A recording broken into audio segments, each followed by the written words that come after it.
à cette 21e édition de La Voix du PAC, diffusée par la cellule de la communication et des relations publiques du port autonome de Kribi. À la une de cette actualité, management, le PAC met le cap sur l'excellence sous un leadership visionnaire. Profession maritime et portuaire, les femmes s'engagent pour la durabilité des ports.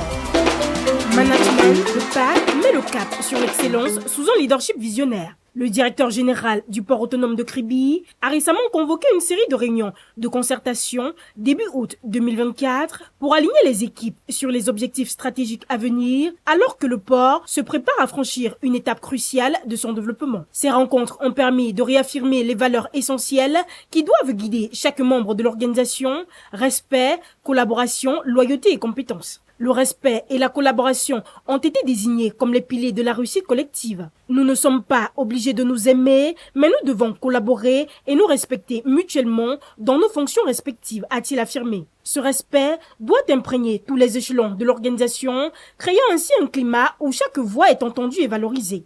Les chefs de structure ont été appelés à jouer un rôle central dans cette dynamique en veillant à ce que chaque collaborateur soit pleinement impliqué dans ses missions. Soyez équitables, car certains peuvent se sentir marginalisés. Chacun a un rôle à jouer. Soyez rigoureux, a-t-il insisté, rappelant que l'équité est essentielle pour maintenir la cohésion de l'équipe et éviter les frustrations. Loyauté et compétences ont également été mises en avant par le directeur général comme les fondements d'un partenariat professionnel solide.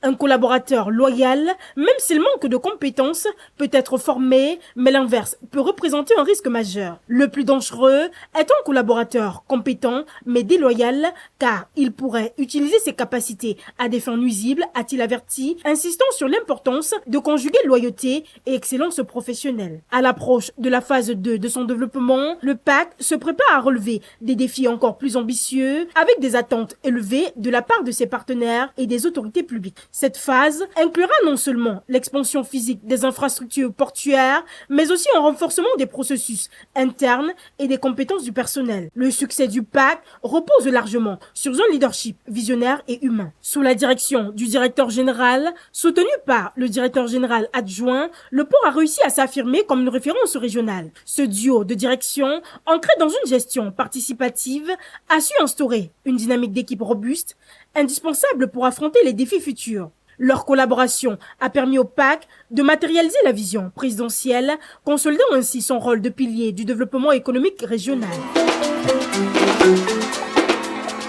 Profession maritime et portuaire, les femmes s'engagent pour la durabilité des ports. Le séminaire annuel du réseau des femmes professionnelles maritimes et portuaires de l'Afrique de l'Ouest et du Centre, en abrégé RFPMP AOC, s'est tenu à Abidjan, en Côte d'Ivoire, du 30 juillet au 2 août 2024. Les travaux placés sous le thème « Économie bleue et changement climatique, défis et opportunités pour les femmes maritimes et portuaires africaines » visaient à outiller les femmes des professions maritimes et portuaires de l'incidence environnementale de leur profession. Le séminaire, couplé à l'Assemblée générale élective pour le renouvellement du bureau exécutif du RFPMP AOC, a débuté le 30 juillet au port autonome d'Abidjan, sous la présidence du ministre ivoirien des Transports, M.